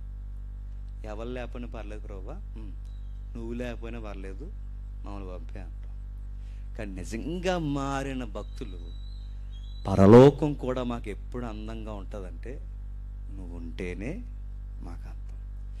నేడు నాతో పరదేశంలో ఉంటావన్నప్పుడు ఇప్పుడు పరదేశంలో ఉంటాదన్నది గొప్ప సంగతి కాదు, ఆయనతో ఉంటాడన్నది గొప్ప సంగతి. అపోస్తుడైన పౌలు, నీకు పరలోకం కావాలా, ప్రభువు కావాలంటే ప్రభువు ఉన్న లోకం ఏదైనా ఆయన ఉంటే చాలంటాడు. భక్తులు ఎవరినైనా మీరు కదపండి, ఈ దేహంలో ఎంచుకున్న పౌలు అని అడిగితే ఆయన కోసమే ఉన్నానంటాడు. మరి మరణిస్తే ఎక్కడుంటావు పౌలు? నీ ఆశ ఏంటంటే ఆయన దగ్గర ఉండాలని ఉన్నారంట. చనిపోతున్న క్షణంలో, చివరి క్షణాల్లో ఆ స్టెఫన్ దగ్గరికి వెళ్ళి నీకేం కనబడుతుంది స్టెఫన్ అని అడిగితే, నాకు ప్రభువే కనబడతాడు, ఆయన దగ్గరికి వెళ్ళిపోవాలని. అంటే వీళ్ళకి పరలోకం కానీ పరదేశం కానీ ఇవేమీ పెద్ద విషయం కాదండి. వాళ్ళకి కావాల్సింది ఏంటి చెప్పండి? ప్రభు. ఎప్పుడు ప్రసంగాల్లో చచ్చిపోయి పరలోకం వెళ్తామా, పరలోకం అవి ఎక్కువ వాడకండి. పరలోకం పెద్ద విషయం కాదు, పరలోకంలో ప్రధానంగా ఉన్న దేవుడే పెద్ద విషయం మనకి. చాలామంది పరలోకం కోసం ఎక్కువ పరలోకం సెకండరీ తర్వాత. పరలోకంలో దేవుడు లేకుండా పరలోకం ఇస్తా అంటే ఆ పరలోకం అంత అందంగా ఉండదు. పరలోకంలో ప్రభువు లేకుండా నీకు పరలోకం ఇస్తే అది పరలోకమే కాదు, అది పరదేశైనా ఏ లోకమైనా. అక్కడ అబ్రహాం ఉన్నా, ఇస్సాకు ఉన్నా, యాకోబు ఉన్నా, భక్తులున్నా, పౌలున్నా, అపోస్తులున్నా, ఎంతమంది ఉన్నా, ఎంత బంగారు రోడ్లున్నా, వీటన్నిటికన్నా ఆయన ఒకడు ఉండాలి. ఎవరు చెప్పు? ప్రభువు. ఆయన ఉంటే, ఆయనతో ఉంటే చాలు. ఎందుకంటే ఆయన మా కొరకు చనిపోయాడు. మేమేంటో మాకు మేమే అర్థం కాక మునిపే మమ్మల్ని అర్థం చేసుకుని మా కొరకు చనిపోయాడు. పాలిటిక్స్లో వీడియోస్ పెడుతున్నారు, మీరు చూస్తున్నారు లేదు. నెక్స్ట్ మీకు ఎవరికి వేస్తారమ్మా ఓట్లు అని అడిగితే వాళ్ళు చెప్తున్నారు, మాకు అన్నం పెట్టిన ఆయనకి వేస్తామయ్యా, మా పిల్లలకి ఫీజులు కట్టిన వాళ్ళకి వేస్తామయ్యా, మాకు రోడ్లు వేసిన వాళ్ళకి వేస్తామయ్యా. ఎండాకాలం వస్తే పంచాయతీల దగ్గరికి పోయి నిలబడకుండా మా ఇంటికి డబ్బులు తెచ్చి ఇచ్చిన గవర్నమెంట్కి మేము వేస్తామని చాలా ఎమోషనల్ వీడియోస్ పెడుతున్నారు. అంటే నేను అడుగుతున్నాను, అవన్నీ పొందుకున్నారు కనుక ఆయనే మా దైవం అన్నట్టు మాట్లాడుతున్నారే. నేను మాట్లాడుతున్నాను, అసలు మనమేంటో మనకు అర్థం కాక మునిపే, మన స్థితి ఏంటో మనకు అర్థం కాక మునిపే, మనల్ని బతికింప చేయడానికి ఆయన చనిపోయిన ఆయన్ని మనం అర్థం చేసుకుంటే నేను చెప్పండి, మనం బతికితే ఎవరి కోసం బతుకుతాను చెప్పండి. ఎందుకంటే ప్రభువా అసలు నేనేంటో నాకు అర్థం కాక మునిపే నన్ను అర్థం చేసుకో. ఎప్పుడైనా భార్య భర్తల మధ్య గొడవ జరిగితే ఈసారి చెవి పెట్టండి, మరీ లోపలికి చెవిలు పెట్టకండి.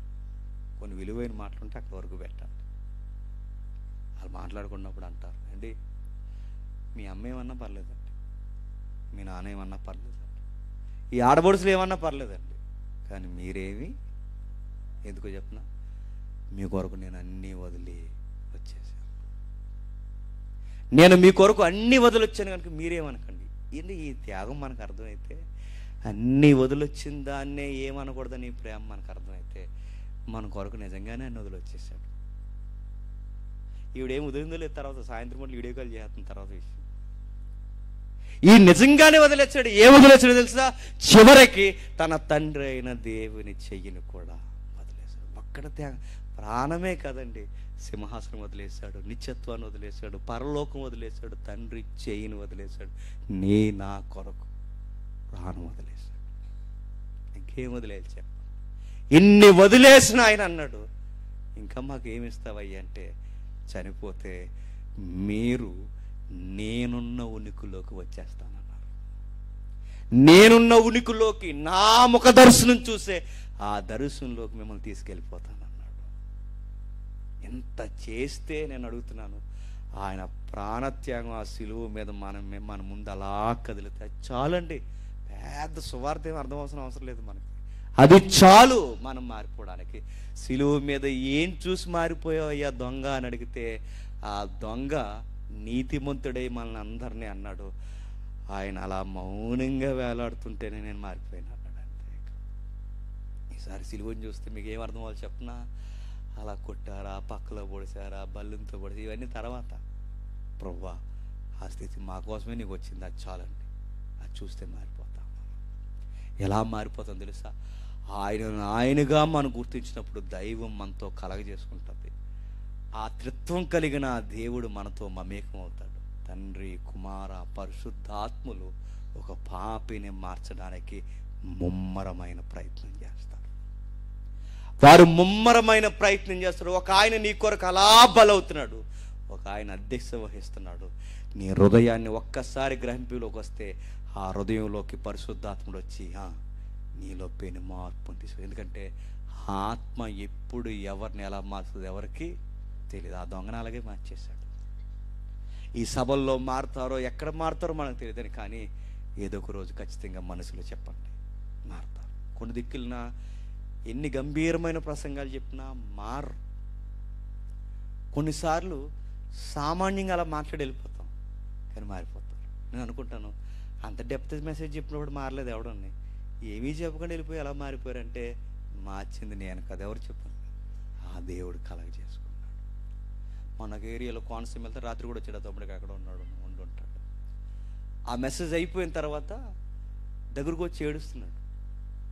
మాట్లాడినది సామాన్యమైన మెసేజే, పెద్ద విషయాలు ఏం కాదు, కానీ వచ్చి ఏడుస్తున్నాడు, అన్న ఈరోజు దేవుడు నాతో మాట్లాడు, నా గురించికే మాట్లాడాడు అన్న. అప్పుడు అనిపిస్తుంది మనం ఏదో మాట్లాడేస్తే మనుషులు మారరు, కానీ చెప్పండి దేవుడు కలగ చేసుకుంటే మారుతాడు. ఆ మాటల్లో లేదా ఆ భావంలో ఆ వేదికల మీద ఏం కనబడాలంటే ప్రభు అయిన యేసుక్రీస్తు వారు చెప్పండి త్యాగము కనబడాలి. అందుకే ఈ సిలువ సన్నివేశంలో ఈ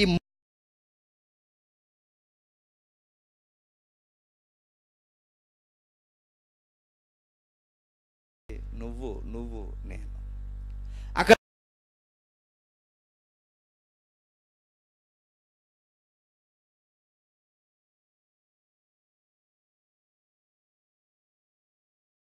ఒకటి మనల్ని ప్రేమించడం, మనల్ని ప్రేమించాడు గనకే చెప్పండి అలా చచ్చిపోతున్నాడు, మనల్ని ప్రేమించాడు గనకే అలా వేలాడిపోయాడు. నిజంగా ఆయన మనల్ని ప్రేమించే లేదనుకోండి ఆయనకి ఆ స్థితే లేదు. అందుకే ఆయన ప్రాణత్యాగం చూసినా నీకు మార్పు రావట్లేదని టైటిల్ పెట్టారు. ఆయన ప్రాణత్యాగం చూసినా నీలో మార్పు కరగట్లేదా, ఇంకేం చూస్తే మారుతావు? నాకు ఎప్పుడు పెద్ద బిగ్గెస్ట్ క్వశ్చన్ ఏంటి చెప్పిన, ఆయన సిలువ వేయబడ్డాడని ఈరోజు కొత్తగా చెప్తున్న విషయం అండి ఇది. ఎంతమంది సేవకులు చెప్తున్నారండి, ఎంతమంది మాట్లాడుతున్నారండి, ఎంతమంది మన పురాతనమైన పెద్దల దగ్గర నుంచి మాట్లాడుతున్నారండి, ఎంతమంది ఎన్నిసార్లు మాట్లాడిన ఆ విషయం ఈ రోజుకి మన కళ్ళకు అలా కన్నీరు తెచ్చేలా ఉందంటే ఈ రోజుకి నీలో మార్పు రాకపోతే నేను చెప్తున్నాను, ఎన్నిసార్లు నీకు ఆయన సిలువను గురించి చెప్పినా నువ్వు మారట్లేదండి. బహుశా నువ్వు ఇటేపు ఉన్నోడు కాదేమో, ఆ మారిన అటేపు ఒకడు ఉన్నాడు చూసావా, ఆడి జాబితాలో ఉన్నావేమో. ఒకవేళ ఇటువైపు ఉన్నవాడివి అయితే నీకు పెద్దగా చెప్పాల్సిన అవసరం లేదు, ఆ త్యాగం చూస్తేనే చాలు, ఆయన నా కొరకే చనిపోయాడు. అందుకే క్రీస్తు చేసిన ప్రేమ త్యాగం ఈ రోజుకైనా మనలో మార్పు తీసుకొస్తే, ఆ దొంగ జీవితంలో ఏ అద్భుతం జరగకపోయినా మారిపోయాడు. ఈరోజు మనం మాట్లాడదాం, ప్రభువా మా జీవితంలో ఏ అద్భుతం జరగకపోయినా మేము మారుతాం ప్రభు, ఎందుకంటే నువ్వు మా కొరకు బలైపోయావు, నీ ప్రేమే మాకు చాలు, నువ్వు వెళ్ళకాలం మాతో ఉంటే చాలు, మేము చనిపోయిన తర్వాత ఆ పరదేశైన పరలోకమైన మాకు అందంగా ఉండాలంటే అక్కడ కూడా నువ్వు మాతో ఉండాలి. అక్కడ నీతో మేము ఉంటే మాకున్న ధన్యతకు మించిన ఏ ధన్యత మాకు వద్దు ప్రభువా, ఇది మనకు చాలు. దేవుడు మిమ్మల్ని దీవించును కాక. ప్రార్థన చేసుకుందాం. ప్రేమగల తండ్రి, కృపగల దేవ, ఈ 2 రోజుల వర్తమానంలో తండ్రి ఏ మాటలు తండ్రి ప్రజలకు అర్థమయ్యో నాకు తెలియదు, కానీ నిజమే ఏ అద్భుతాలు జరిగితేనో, ఆశ్చర్యాలు జరిగితేనో, గంభీరమైన మాటలు మాట్లాడితేనో మనుషులు మారకపోవచ్చేమో, కానీ మీరు ఏర్పాటు చేసుకుని మీరు కలగ చేసుకుంటే మనుషుల మార్పులు చాలా విచిత్రంగా ఉంటాయి తండ్రి. కదల్లేని విగత జీవిగా ఉన్న సమయంలో అందరితో కలిసి దూషించిన ఆ నోరు తండ్రి ఎలా మారిపోయిందో ఈ రోజుకి చరిత్రలో విచిత్రం.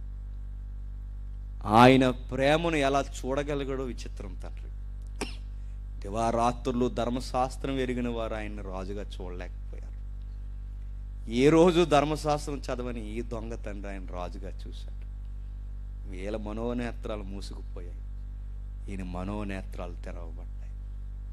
తండ్రి ఈ వ్యక్తి తన స్థితి ఏటో తను గ్రహించుకున్నాడు, ఏ మనుష్యులు తన జ్ఞాపకం చేసుకోరని అర్థం చేసుకున్నాడు, ఏ మనుషులు తనకు అవసరం రారని అర్థం చేసుకున్నాడు, ఏ స్వార్థం లేకుండా జ్ఞాపకం చేసుకున్నవారు ఉన్నారు అంటే అది ప్రభు అయిన యేసుక్రీస్తు అని అర్థం చేసుకున్నాడు. స్నేహితులు కానీ బంధువులు కానీ మా కాళ్ళు చేతులు ఆడినప్పుడే మమ్మల్ని జ్ఞాపకం చేసుకుంటారు, కానీ ఏ రుణము తండ్రి ఏ యొక్క ఫలము మా నుంచి మీకు లేకపోయినా మమ్మల్ని జ్ఞాపకం చేసుకుని ప్రేమించే దేవుడవు నీవు మాత్రమే తండ్రి. రాబోతున్న రాజ్యంలో మమ్మల్ని జ్ఞాపకం చేసుకునే రాజుగా నీవే రాబోతున్నావని, ఆ దొంగ స్థితిలో మేము తండ్రి అదే స్థితిలో కలిగి ఉన్నామని ఒప్పుకుంటున్నాం తండ్రి. కానీ మేము చనిపోయిన తర్వాత మాకు పరలోకం అందం కాదు, మేము చనిపోయిన తర్వాత మాకు పరదేశ అందం కాదు, మేము చనిపోయిన తర్వాత తేజోవాసులు మాకు అందం కాదు, మేము చనిపోయిన తర్వాత మీరు మా ముందు ఉండడమే మాకు ఆహ్లాదకరమైన జీవితం తండ్రి. ఆ త్యాగము మీ సుతిని యొక్క త్యాగం దైవం తండ్రి మా కొరకు బలి అయిన తండ్రి. ఆ సందర్భం ఎన్నిసార్లు మేము జ్ఞాపకం చేసుకున్నాం, మాకు వింతే ఆ వింతైన సందర్భాలకు మేము ఎన్నిసార్లు చూసినా మాకు కంటతడి. మేము ఎన్నిసార్లు మాట్లాడుకున్నా తండ్రి మాకు నూతనమైన విషయాలే తండ్రి. ఈ రోజుకి తండ్రి ఆ ప్రేమ మమ్మల్ని బలవంతం చేస్తుంది, మమ్మల్ని బానిసని చేసింది తండ్రి. మీ కొరకు మేము ఎన్ని సంవత్సరాలు మాట్లాడినా, చనిపోయే ముందు రోజు వరకు తండ్రి మేము మాట్లాడినా, మేము చేయగలిగింది ఒకటే, ఆ సిలువను గురించి మాట్లాడటమే. సిలువ మీద దొంగ తండ్రి తన పక్కవానికి సువార్త చెప్పాడు. సిలువ మీద దొంగ తండ్రి ఇతరులందరూ ప్రభువు నేరస్తుడు అన్నప్పుడు ఈయన దేవుని కుమారుడు అన్నాడు.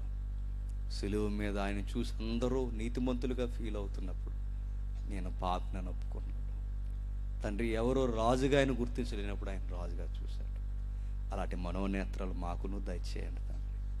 ఎప్పటికైనా తండ్రి ఆయనగా ప్రేమించే స్థితినివ్వండి. అవసరాల కొరకు, ఈ జీవన సంబంధమైన పోరాటాల కొరకు, వ్యాధుల కొరకు, డబ్బుల కొరకు, అప్పుల కొరకు మిమ్మల్ని నమ్మితే తండ్రి మాకంత నీచులు, అవకాశవాదులకి ఎవరు లేరు తండ్రి. ఈ ప్రార్థనలో ఒప్పుకుంటున్నాం, మా మనోవేదనతో ఒప్పుకుంటున్నాం, మా హృదయాలు చింపుకుని ఒప్పుకుంటున్నాం, మా జీవితాన్ని తండ్రి మీ ముందు కొమ్మరించి ఒప్పుకుంటున్నాం తండ్రి. మేమేంటో మాకు అర్థం కాలేనప్పుడే మమ్మల్ని అర్థం చేసుకున్నందుకు మీ ప్రేమను ఒప్పుకుంటున్నాం తండ్రి. 2 రోజుల సభలో తండ్రి వీరి కష్టపడిన కష్టము తండ్రి గొప్పది. ఎవరు తండ్రి జ్ఞాపకం ఉంచుకున్నా ఉంచకపోయినా మీరు జ్ఞాపకాల్లో పెడతారు. ప్రతి చెమట బిందువు ఆ రెక్కల కష్టాన్ని మీరు దాస్తారు. స్థానిక దైవజనుల్ని నడిపిస్తున్న పెద్దల్ని, యవనస్తులను ప్రోత్సహించిన తండ్రి పెద్దరికాన్ని మీరు దీవించండి.